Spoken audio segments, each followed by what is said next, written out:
ನಾಳೆ ವರ್ಷದ ಮೊದಲ ಸಂಕಷ್ಟಹಾರ ಚತುರ್ಥಿ ಬಂದಿದೆ.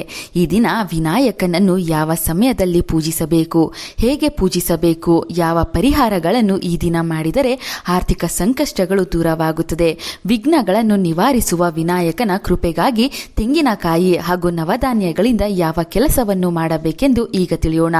ಪರಾಭವ ನಾಮ ಸಂವತ್ಸರದ ಮೊಟ್ಟ ಮೊದಲ ಸಂಕಷ್ಟಹಾರ ಚತುರ್ಥಿ ಇದಾಗಿದ್ದು, ಈ ದಿನ ಗಣೇಶನಿಗೆ ಈ 4 ಕೆಲಸಗಳನ್ನು ಮಾಡಿ ಬೇಡಿಕೊಂಡರೆ ನಿಮ್ಮ ಯಾವುದೇ ರೀತಿಯ ಕೋರಿಕೆಗಳು ಕೇವಲ 5 ದಿನದ ಒಳಗೆ ಪೂರ್ತಿ ಆಗುತ್ತದೆ.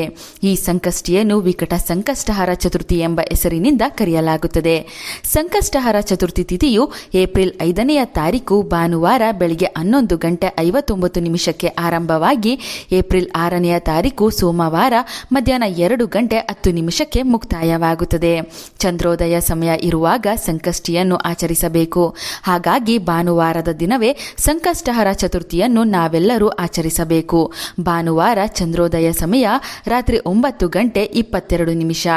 ವಾರದ ವಿಶೇಷತೆಯ ಜೊತೆಗೆ ಸಂಕಷ್ಟಿಯನ್ನು ಆಚರಿಸಬೇಕು. ರವಿವಾರ ಅಂದರೆ ಭಾನುವಾರದ ದಿನ ಕೂಡಿ ಬಂದಿರುವ ಸಂಕಷ್ಟಿಯನ್ನು ಸೂರ್ಯ ದೇವರು ಹಾಗೂ ಗಣೇಶ ದೇವರು ಇಬ್ಬರನ್ನು ಪೂಜಿಸುತ್ತಾ ಆಚರಿಸಬೇಕು. ನಾಳೆ ಭಾನುವಾರ ಬೆಳಿಗ್ಗೆ ಬೇಗನೆ ಎದ್ದು ಸ್ನಾನ ಮಾಡಿ ಮನೆಯ ಹೊರಗಡೆ ನಿಂತು ಸೂರ್ಯ ದೇವರ ದರ್ಶನ ಮಾಡುತ್ತಾ ನಮಸ್ಕಾರ ಮಾಡಿಕೊಳ್ಳಬೇಕು. ಸೂರ್ಯನಿಗೆ ಅರ್ಘ್ಯವನ್ನು ನೀಡುತ್ತಾ ಉತ್ತಮ ಆರೋಗ್ಯ, ಆಯಸ್ಸು, ಐಶ್ವರ್ಯ ಸಿಗಲೆಂದು ಪ್ರಾರ್ಥನೆ ಮಾಡಿಕೊಳ್ಳಬೇಕು. ನಂತರ ಮನೆಯ ಒಳಗೆ ಬಂದು ಗಣೇಶನ ಮುಂದೆ ಕುಳಿತು ಮುಡುಪನ್ನು ಕಟ್ಟಬೇಕು. ವರ್ಷದ ಮೊದಲ ಸಂಕಷ್ಟಿಯನ್ನು ನಾನು ಆಚರಿಸುತ್ತಿದ್ದೇನೆ. ಈ ಸಂಕಷ್ಟಿಯ ದಿನ ನನ್ನ ಪೂಜೆಗೆ ಯಾವುದೇ ವಿಘ್ನಗಳು ಬಾರದಿರಲಿ ಎಂದು ಮುಡುಪನ್ನು ಭಕ್ತಿಯಿಂದ ಕಟ್ಟಬೇಕು. ಒಂದು ಕೆಂಪು ಬಣ್ಣದ ವಸ್ತ್ರದಲ್ಲಿ 3 ಮುಷ್ಟಿಯಷ್ಟು ಅಕ್ಕಿ, 2 ವೀಳ್ಯದೆಲೆ, ಅಡಿಕೆ, 2 ಒಣ ಖರ್ಜೂರ, ಯಾವುದಾದರೂ 2 ನಾಣ್ಯವನ್ನು ಹಾಕಿ ಮೂಟೆಯ ರೀತಿ ಕಟ್ಟಿಕೊಳ್ಳಬೇಕು. ಗಣೇಶನ ಮುಂದೆ ತುಪ್ಪದ ದೀಪಗಳನ್ನು ಬೆಳಗಿಸಿ ಈ ಮುಡುಪಿಗೂ ಆರತಿಯನ್ನು ಬೆಳಗಿಸಬೇಕು. ಉಪವಾಸ ಆರಂಭಿಸಿ ಸಂಜೆಯ ತನಕ ಕಾದು ಗಣೇಶನ ಪೂಜೆ ಹೀಗೆ ಮಾಡಿಕೊಳ್ಳಬೇಕು. ಸಂಜೆ ಮನೆಯ ದೇವರ ಕೋಣೆಯಲ್ಲಿ ಗಣೇಶನ ಮುಂದೆ 21 ಗರಿಕೆಗಳನ್ನು ಒಂದೊಂದೇ ಇಡುತ್ತಾ ಗಣೇಶನ ವಿವಿಧ ನಾಮಗಳನ್ನು ಹೇಳಿಕೊಳ್ಳಬೇಕು. ಪರಮೇಶ್ವರನಿಗೆ ಪ್ರಿಯವಾಗುವ ತೆಂಗಿನಕಾಯಿಯ ದೀಪವನ್ನು ಈ ದಿನ ಯಾರು ಮನೆಯಲ್ಲಿ ಬೆಳಗಿಸುತ್ತಾರೋ ಅವರ ಕಠಿಣ ಕೋರಿಕೆಗಳು ನೆರವೇರುತ್ತದೆ. ಶಿವಪುತ್ರನಾದ ಗಣೇಶನ ಅನುಗ್ರಹವು ಇದರಿಂದ ಸಿಗುತ್ತದೆ. ಒಂದು ತೆಂಗಿನಕಾಯಿ ಒಡೆದು 2 ಹೋಳುಗಳನ್ನು ತೆಗೆದುಕೊಂಡು 5 ಕಡೆ ಕುಂಕುಮದ ಬೊಟ್ಟನ್ನು ಇಟ್ಟು ಪ್ರತಿ ತೆಂಗಿನಕಾಯಿ ಹೋಳಿಗೂ 5 ಬತ್ತಿಗಳನ್ನು ತೋರಿಸಬೇಕು. ಆ ಬತ್ತಿಗಳು ಕೆಂಪು ಬಣ್ಣದಲ್ಲಿ ಇರಬೇಕು. ಭಾನುವಾರದ ದಿನ ಕೂಡಿ ಬಂದಿರುವ ಸಂಕಷ್ಟಿಯಂದು ಸೂರ್ಯ ದೇವರಿಗೆ ಪ್ರಿಯವಾಗುವ ಕೆಂಪು ಬಣ್ಣವನ್ನು ದೀಪದ ಬತ್ತಿಗೆ ಬಳಸಬೇಕು. ಮನೆಯಲ್ಲಿರುವ ದೀಪದ ಬತ್ತಿಗಳಿಗೆ ಸ್ವಲ್ಪ ನೀರು ಹಾಗೂ ಕುಂಕುಮವನ್ನು ಬೆರೆಸಿ ಕೆಂಪು ಬಣ್ಣದ ಬತ್ತಿಗಳಾಗಿ ಮಾಡಿಕೊಳ್ಳಬಹುದು. ಬತ್ತಿಗಳು ಒಣಗಿದ ಮೇಲೆ ದೀಪಕ್ಕೆ ಬಳಸಬಹುದು. ಇಲ್ಲಿ ಒಂದು ವಿಶೇಷ ಕೆಲಸವನ್ನು ನೀವು ಮಾಡಬೇಕಾಗುತ್ತದೆ.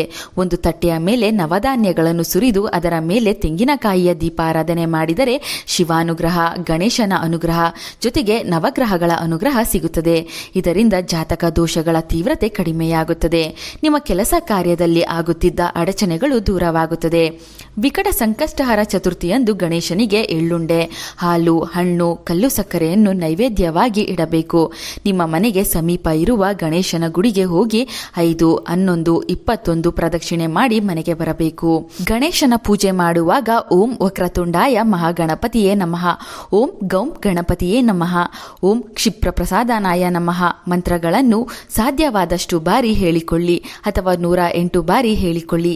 ಈ ಸಂಕಷ್ಟಿಯ ದಿನ ವಿನಾಯಕನ ಪೀಠದಲ್ಲಿ ಗಣೇಶನನ್ನು ವಿಕಟ ಮಹಾಗಣಪತಿ ಎಂಬ ನಾಮದಿಂದ ಪೂಜಿಸಬೇಕು.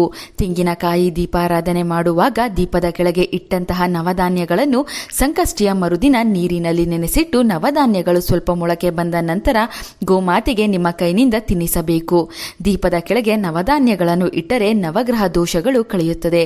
ಅದೇ ರೀತಿ ಧಾನ್ಯಗಳನ್ನು ಮೊಳಕೆ ಬರುವಂತೆ ಮಾಡಿ ನಂತರ ಗೋಮಾತೆಗೆ ತಿನ್ನಿಸುವುದರಿಂದ ಅಷ್ಟಲಕ್ಷ್ಮಿಯರ ಅನುಗ್ರಹ ಸಿಗುತ್ತದೆ. ದೇವಾನುದೇವತೆಗಳು ನೆಲೆಸಿರುವ ಗೋಮಾತೆಯ ವಿಶೇಷ ಅನುಗ್ರಹದಿಂದ ಐಶ್ವರ್ಯ ಪ್ರಾಪ್ತಿಯಾಗುತ್ತದೆ. ಆರ್ಥಿಕ ಸಂಕಷ್ಟಗಳು ಬಹುಬೇಗನೆ ನಿಮ್ಮಿಂದ ಕಳೆಯುತ್ತದೆ. ಸಾಲಗಳು ಹೆಚ್ಚಾಗಿದ್ದರೆ, ಕೈನಲ್ಲಿ 1 ರೂಪಾಯಿ ದುಡ್ಡು ಕೂಡ ನಿಲ್ಲುತ್ತಿಲ್ಲವೆಂದರೆ ತಪ್ಪದೆ ಈ ಸಂಕಷ್ಟಿಯ ದಿನ ಈ ಪರಿಹಾರವನ್ನು ಮಾಡಿ. ಸಂಜೆ ಗಣೇಶನನ್ನು ಪೂಜೆ ಮಾಡಲು ಶುಭ ಸಮಯ 6:40 7:45. ರಾತ್ರಿ ಚಂದ್ರೋದಯ ಸಮಯದಲ್ಲಿ ಮನೆಯ ಹೊರಭಾಗದಲ್ಲಿ ನಿಂತು ಚಂದ್ರದೇವರಿಗೆ ಅರ್ಘ್ಯವನ್ನು ನೀಡಬೇಕು. ಅನಂತರ ಉಪವಾಸವನ್ನು ಮುಗಿಸಬೇಕು. ವಿಕಟ ಸಂಕಷ್ಟಿಯ ವಿಶೇಷ ವ್ರತ ಕಥೆ ತಿಳಿದು ಗಣೇಶನ ಕೃಪೆಗೆ ಪಾತ್ರರಾಗೋಣ.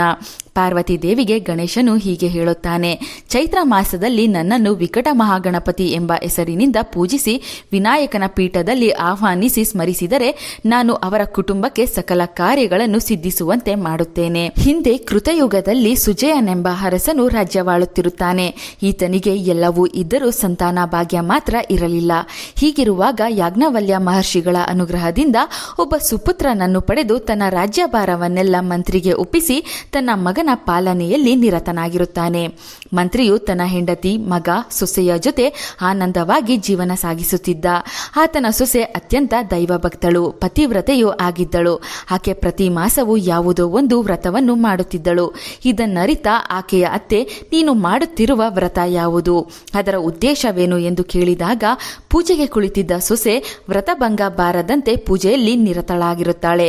ತಾನು ಕೇಳಿದ ಪ್ರಶ್ನೆಗೆ ಸೊಸೆ ಉತ್ತರಿಸಲಿಲ್ಲವಲ್ಲ ಎಂದು ಅಸೂಯೆಗೊಂಡ ಅತ್ತೆ, ಇದು ವಾಮಾಚಾರದ ಪೂಜೆ ಇರಬೇಕೆಂದು ತಿಳಿದು ಪೂಜೆಗೆ ವಿಘ್ನ ತರುತ್ತಾಳೆ. ಸೊಸೆಯು ಅನನ್ಯವಾಗಿ ಗಣಪತಿಯಲ್ಲಿ ಪ್ರಾರ್ಥಿಸಿ ತನ್ನ ಅತ್ತೆಗೆ ಒಳ್ಳೆಯ ಬುದ್ಧಿ ಕೊಡು ಎಂದು ಪ್ರಾರ್ಥನೆ ಮಾಡುತ್ತಾಳೆ. ಹೀಗೆ ಒಂದು ಸಲ ಅರಮನೆಯಲ್ಲಿ ಯುವರಾಜನು ಕಾಣೆಯಾಗ್ತಾನೆ. ಇದನ್ನರಿತ ರಾಜನು ಮಂತ್ರಿಯನ್ನು ಕರೆಸಿ ವಿಷಯ ತಿಳಿಸುತ್ತಾನೆ. ರಾಜ್ಯದಲ್ಲೆಲ್ಲ ಯುವರಾಜನನ್ನು ಹುಡುಕುತ್ತಾರೆ. ರಾಜಭಟರು ಒಂದೊಂದೇ ಮನೆಯನ್ನು ಹುಡುಕುವಾಗ ಮಂತ್ರಿಯ ಮನೆಯಲ್ಲಿ ಯುವರಾಜನ ವಸ್ತ್ರ ಕಂಡುಬರುತ್ತದೆ. ರಾಜನು ಇದನ್ನರಿತ ಮಂತ್ರಿಯೇ ರಾಜದ್ರೋಹ ಮಾಡಿದ್ದಾನೆಂದು ಭಾವಿಸಿ ಎಲ್ಲರೂ ನಿಂದಿಸುತ್ತಾರೆ. ಅವಮಾನದಿಂದ ಮಂತ್ರಿ ಮನೆಗೆ ಬರುತ್ತಾನೆ. ಮಾವನ ಬಗ್ಗೆ ವಿಚಾರ ತಿಳಿದ ಸೊಸೆಯು, ಮಾವನವರೇ, ಶ್ರೀ ಸಂಕಷ್ಟಹರ ಗಣಪತಿ ಪೂಜೆಯನ್ನು ಮಾಡಿದರೆ ಸಕಲ ನಿಂದನೆಗಳು ದೂರವಾಗುವುದು, ಪೂಜೆಯನ್ನು ಮಾಡಲು ಅನುಮತಿ ಕೊಡಿ ಎಂದು ಕೇಳಿಕೊಂಡಾಗ ಮಂತ್ರಿಯು ಸಮ್ಮತಿಸುತ್ತಾನೆ.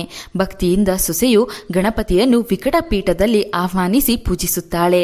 ಇದರ ಫಲವಾಗಿ ಕಾಣೆಯಾಗಿದ್ದ ಯುವರಾಜನು ಮತ್ತೆ ಅರಮನೆಯಲ್ಲಿ ಕಾಣಿಸಿಕೊಳ್ಳುತ್ತಾನೆ. ಅರಸ ಕುಮಾರ ಬಂದಿದ್ದನ್ನು ಕಂಡು ಎಲ್ಲರೂ ಸಂತಸ ಪಡುತ್ತಾರೆ. ರಾಜನು ನಿನ್ನ ಸೊಸೆಯು ಧನ್ಯಳು ಎಂದು ಮಂತ್ರಿಗೆ ಹೇಳುತ್ತಾನೆ. ನಂತರ ಸೊಸೆ ಆಚರಿಸುತ್ತಿದ್ದ ವ್ರತದ ಮಹಿಮೆಯನ್ನು ಅರಿತು ಅತ್ತೆಯು ಸೊಸೆಯಲ್ಲಿ ಕ್ಷಮೆಯಾಚಿಸುತ್ತಾಳೆ. ವಿಕಟ ಸಂಕಷ್ಟಹರ ಚತುರ್ಥಿಯ ಈ ವಿಡಿಯೋ ಇಷ್ಟವಾದರೆ ಜೈ ಗಣೇಶ ಎಂದು ಬರೆದು ವಿಡಿಯೋಗೆ ಒಂದು ಲೈಕ್ ಕೊಡಿ. ನಮ್ಮ ಚಂದನಾಲೋಕ ಯೂಟ್ಯೂಬ್ ಹಾಗೂ ಫೇಸ್ಬುಕ್ ಪೇಜನ್ನು ಫಾಲೋ ಮಾಡಿ. Thank you.